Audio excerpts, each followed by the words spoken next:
আজকে আবার চলে এলাম বিচে ঘুরতে। এসেছিলাম 15 দিন আগে, আবার চলে এলাম বিচে নতুন করে ঘুরতে। তো চ্যানেলটা এখন যা আছে মোটামুটি ভালোই চলছে আল্লাহর রহমতে।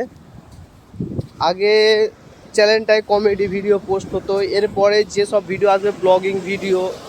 এখন কাজের প্রেসারের জন্য অতটা ভিডিও পোস্ট হচ্ছে না, তো হবে নিশ্চয়ই। আরও 1-2 সপ্তাহ পর থেকে ব্লগিং স্টার্ট হবে। তো যারা যারা ভিডিওতে প্রথম দেখছো সাবস্ক্রাইব করে নেবে, ভিডিওটা লাইক কমেন্ট শেয়ার করে দেবে। চলো বাই বাই। আর দেখে দিই, এখানে বিচের সাথে আমরা ঘুরতে আসি 15 দিন 10 দিন 12 দিন এখন অন্তর অন্তর ঘুরতে আসি আমরা। এখানে টাওয়ার, এটা হচ্ছে সিগন্যাল, এখানে বোর্ড যেসব আসে সেসবের জন্য সিগন্যাল। 15 দিন অন্তর অন্তর আমরা ঘুরতে আসি। আর আমরা ব্লগিং আরও ছাড়বো, মানে এখন আমার এসে যেতে দেরি আছে, তো ব্লগিং স্টার্ট হবে। তো এটাই বলতে চাই, যারা ভিডিও দেখো লাইক শেয়ার আর সাবস্ক্রাইব করতে থাকবে।